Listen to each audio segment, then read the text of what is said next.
Well, as we end the week, I find this is a pretty good opportunity to talk about one of the things I'm pretty passionate about, and that is the difference between, as a trader, concentrating on opportunities to trade versus risk management, which are two very different things.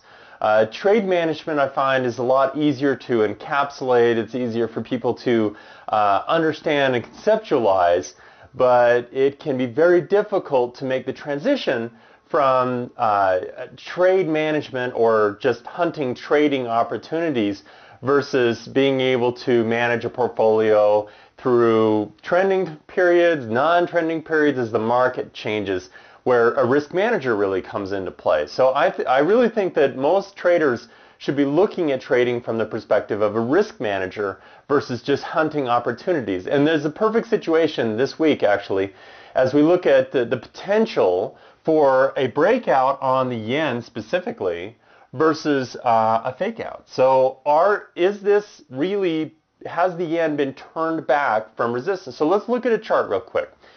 The yen has come up against resistance. The FOMC came out this week. Trader sentiment is in flux. And sure enough, the yen is starting to peel off of that potential resistance level rather than breaking through. Is this a turn? Are we really going down? Or are we going to get stopped around the 105 mark, where the market had been consolidating before? Well, the real takeaway here is not necessarily, oh, we shouldn't take the trade until we get beyond 105 where the previous consolidation was. So we got to watch this market really continue to go down before we're willing to step out, because we could be missing an opportunity. That's not really the takeaway. The takeaway is, what can we do to try to time how conservative we're being with our risk control? Let me give you a specific example. So we know that the yen is very sensitive to changes in the equity market, and one of the big reasons why we got such a big move to the downside was because we got 300 points plus down in the equity market, the Dow Jones Industrial Average specifically, on Thursday. So we get this big move down in equities.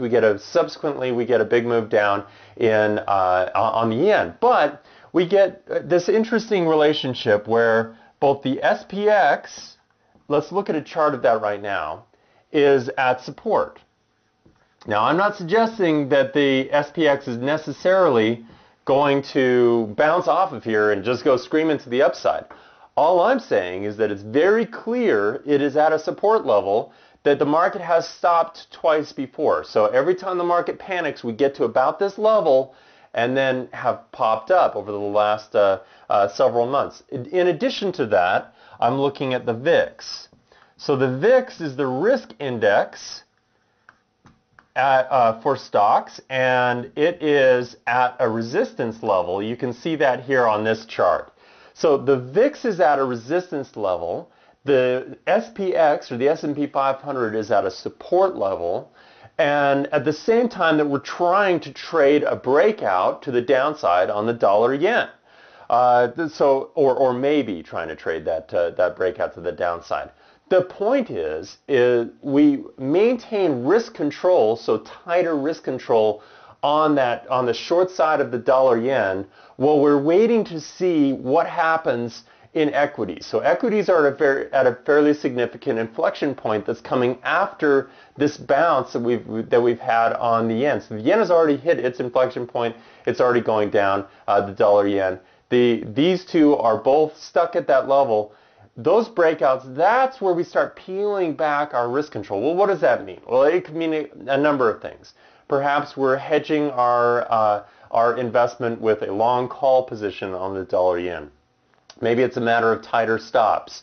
Maybe it's a little bit more diversification or a lighter position size that we'll scale into following a breakthrough support in equities and a breakthrough resistance on investor sentiment into a more fearful environment that would drive the dollar yen even further to the downside.